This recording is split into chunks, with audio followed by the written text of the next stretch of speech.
بسم اللہ الرحمن الرحیم۔ الحمدللہ، ہمارا تفسیر جلالین کا سبق جاری و ساری ہے، اور ہم نے گزشتہ سبق کے اندر پڑھا تھا کہ اللہ تعالیٰ نے کفار کو، جو قرآن میں شک کرنے والے ہیں، اللہ تعالیٰ نے ان کو چیلنج دیا، ان کو ایک حکم دیا کہ اگر تم قرآن کے اندر تم شک کرتے ہو تو تم اس قرآن کے جیسا، اس قرآن کی صورت جیسا کوئی بھی ایک نمونہ پیش کرو، ایک کلام پیش کرو، ایک کتاب پیش کرو۔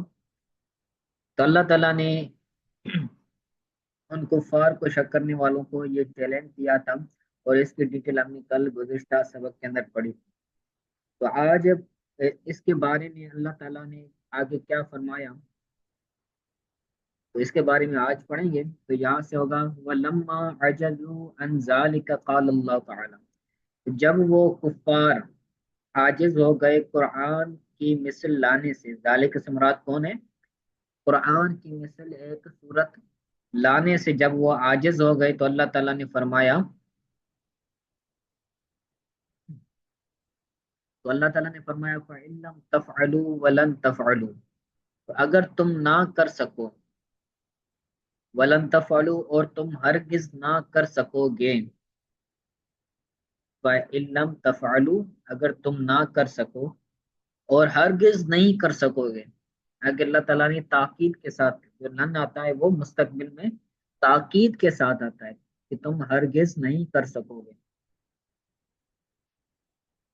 تو کیا کرو؟ جب قرآن کی مثل نہیں لا سکو گے تو کیا کرو گے؟ فَاتَّقُوا النَّارَ الَّتِي وَقُودُهَا النَّاسُ وَالْحِجَارَةُ، پھر تم ڈرو، فَاتَّقُوا، ڈرو، اس آگ سے، فَاتَّقُوا النَّارَ الَّتِي، اس آگ سے ڈرو، وَقُودُهَا النَّاسُ، جس کا ایندھن، وقود کہتے ہیں ایندھن کو، یعنی جس کے ذریعے آگ جلائی جائے۔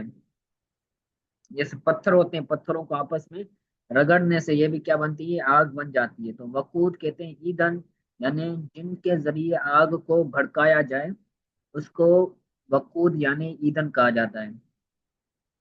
تو جس کا ایندھن لوگ ہیں، والحجارہ، اور نہیں، اور وہ آگ اعدت للکافرین، وہ آگ، وہ جہنم تیار کی گئی ہے کافروں کے لیے۔ اور عدت یعنی بنائی گئی ہے، تیار کی گئی ہے، کیا؟ وہ نار، وہ آگ، آگ سے مراد یہاں پر جہنم بھی لے سکتی ہے، دوزخ۔ تو وہ دوزخ اللہ بنائی گئی ہے للکافرین، کافروں کے لیے۔ اس کی تفسیر پڑھتے ہیں۔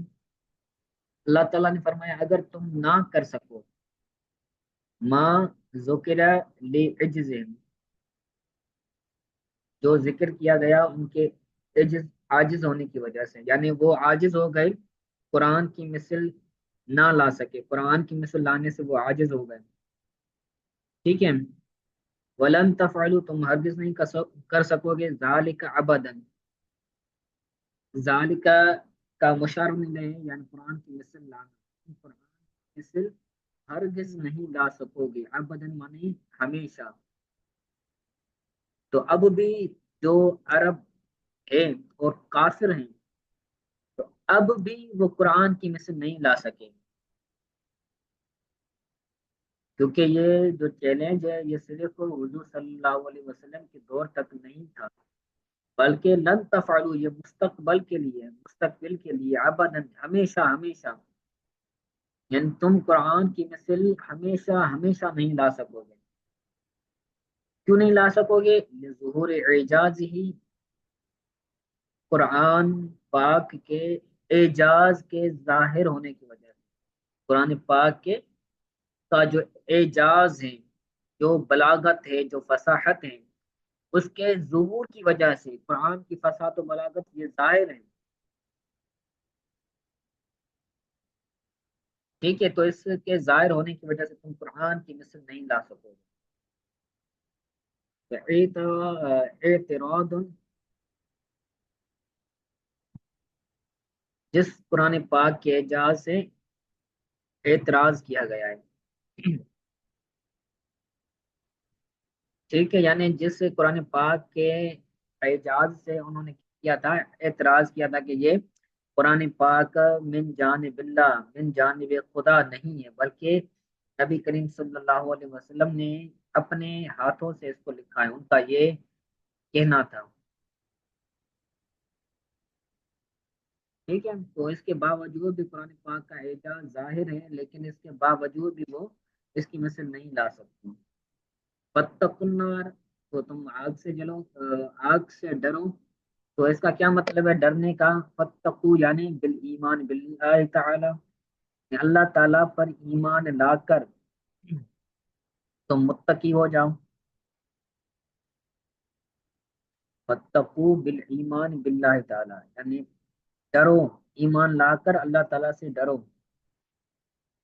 وَأَنَّهُ لَيْسَ مِنْ كَلَامِ الْبَشَرِ، اور وہ یہ کہ تم کلام، کہ وہ کلام بشر نہیں ہے۔ وَأَنَّهُ لَيْسَ مِنْ كَلَامِ الْبَشَرِ، کہ وہ قرآن، انہو وہ قرآن، لیس من کلام البشر، کلام بشر کے کلام میں سے نہیں، یعنی یہ کوئی کسی بشر کا کلام نہیں ہے، کسی انسان کا کلام نہیں ہے۔ تو اس بات سے ڈرو، اور اللہ تعالیٰ کا یہ کلام ہے، کسی بشر کا کلام نہیں ہے۔ اور وہ آگ جس کا ایندھن لوگ ہیں، لوگ سے مراد کون ہے؟ کفار۔ میں نے آپ کو گزشتہ درس کے اندر بتایا تھا کہ جہاں پر بھی یا ایھا الناس قرآن پاک میں آئے تو اکثر طور پر وہاں پر مراد ناس سے کفار ہوتے ہیں، تو یہاں پر بھی وقود الناس کے بعد الکفار نکال کر بتایا کہ یہاں پر ناس سے مراد کون ہے؟ کفار ہیں۔ تو یہاں پر غرض مفصل ناس کی مراد بتانا ہوگا۔ ٹھیک ہے، والحجار، اور حجار بولتے ہیں پتھر کو، اسنام، جیسے ان کے پتھر ہیں، ان کے بت ہیں۔ تو ان کے جو بت تھے وہ اپنے بتوں کی عبادت کرتے تھے، وہ جو بت بنے ہوئے تھے وہ بھی پتھروں سے بنے ہوئے تھے۔ تو اللہ تعالیٰ نے فرمایا ان کی آگ کو، اللہ تعالیٰ نے جی، میں یہ بتا رہا تھا کہ جو اللہ تعالیٰ نے آگ سے ڈرنے کا حکم فرمایا کہ تم اس آگ سے ڈرو، کفار کو فرمایا کہ تم اس آگ سے ڈرو جس کا ایندھن لوگ اور پتھر ہیں۔ تو پتھروں سے مراد کون ہے؟ ان کے بت، کیونکہ جن بتوں کی وہ عبادت کرتے تھے تو وہ بت پتھروں سے بنے ہوئے ہوتے تھے۔ تو اللہ تعالیٰ کیا کرے گا؟ جو بتوں کی عبادت کرتے تھے ان کو بھی، اور جو بت ہیں ان تمام کو کیا کرے گا؟ اللہ تعالیٰ کی ذات اس جہنم میں داخل فرمائے گا، اور اس کے ذریعے جہنم کی آگ کو اور زیادہ بھڑکائے گا۔ تو اس لیے فرمایا کہ لوگوں کو یعنی کفار کو، اور کفار جن کی عبادت کرتے ہیں، تو ان تمام پتھروں کو یعنی بتوں کو بھی جہنم میں داخل کر کے ان کی آگ کو بڑھایا جائے گا، یعنی ان کفار کے بت ان کے ساتھ جلیں گے، سڑیں گے جہنم کے اندر۔ آگے وضاحت کریں، یعنی انہا مفرطۃ الحرارت، یعنی وہ بت، جو بت یا پھر پتھر کیا کریں گے؟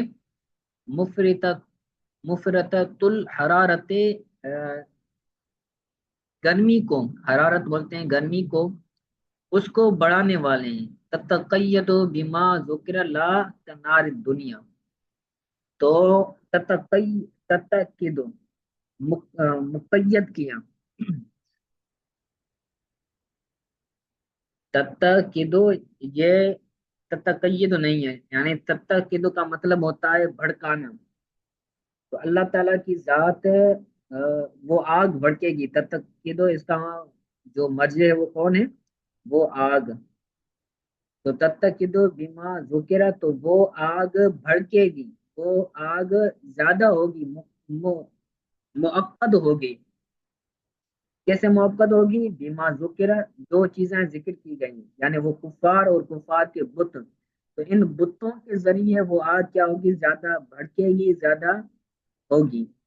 لا کنار دنیا، دنیا کی آگ کی طرح نہیں ہوگا۔ لا کنار دنیا، جیسے دنیا کی آگ ہوتی ہے اس طرح نہیں ہوگی۔ دنیا کی آگ کیسے ہوتی ہے، کیسی ہوتی ہے؟ تو کہتے ہیں تتقد بالحطب ونابی، دنیا کی جو آگ ہوتی ہے وہ موقد ہوتی ہے، وہ بڑھتی ہے، کس سے؟ بالحطب، لاٹھی سے۔ جب دنیا کی آگ ہم جو آگ جلاتے ہیں تو وہ لکڑیوں سے جلتی ہے عموماً، گیس سے بھی جلتی ہے اور لکڑیوں سے بھی بھڑکتی ہے۔ جب ہم اس کے اندر لکڑیاں ڈالتے ہیں، جو جتنی زیادہ لکڑیاں ہوں گی تو اتنی زیادہ وہ آگ بھڑکے گی۔ تو وہ آگ دنیا کی آگ کی طرح نہیں ہوگی، اس کے اندر جو آگ جلانے والی چیزیں ہوں گی، آگ بھڑکانے والی چیزیں ہوں گی، وہ بت ہوں گے اور کفار ہوں گے۔ ونحوی، ونحوی سے مراد یہ بالحطب ہے، آگ وغیرہ، آگ بھی ڈالتے ہیں یا پھر کوئی اور چیز بھی دنیا کے اندر ڈالتے ہیں، تو قیامت والی اور جہنم والی آگ اس طرح کی نہیں ہوگی۔ ٹھیک ہے، اور عدت یعنی ہوئیت، جس کو بنایا گیا ہے، تیار کیا گیا ہے، دل کافرین، کافروں کے لیے، یعذبون بہا یعنی ان کافروں کو عذاب دیا جائے گا، بہا اس آگ کے ذریعے۔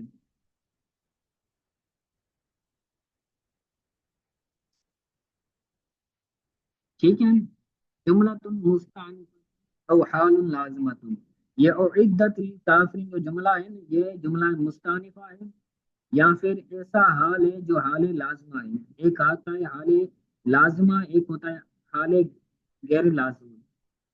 یہ حال لازمہ ہے، یعنی یہ اعدت للکافرین، یہ کافروں کے لیے تیار کی گئی ہے، تو یہ ایسا حال ہے جو کافروں کے ساتھ خاص ہے۔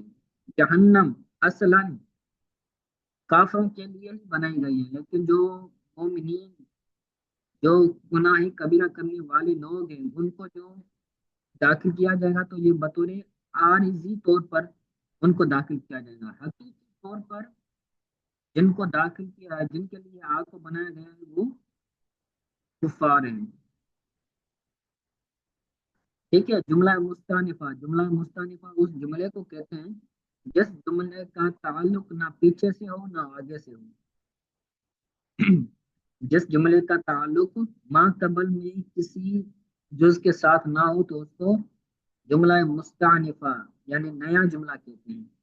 جیسے ہم جب کبھی بھی بولتے ہیں کہ بھائی مصنف نے فرمایا، تو ہم مصنف کے بعد نکالتے ہیں مصنف رحمت اللہ تعالی علیہ، قال مصنف قضا، یہ بھی بول سکتے ہیں، لیکن ہم کیا بولتے ہیں؟ قال مصنف رحمت اللہ تعالی علیہ قضا، تو رحمت اللہ تعالی علیہ یہ جو جملہ ہے، یہ جملہ ہے مستعنفہ ہے۔ تو جملہ مستعنفہ کا مطلب کیا ہوتا ہے؟ جس کا ماں قبل سے تعلق نہ ہو۔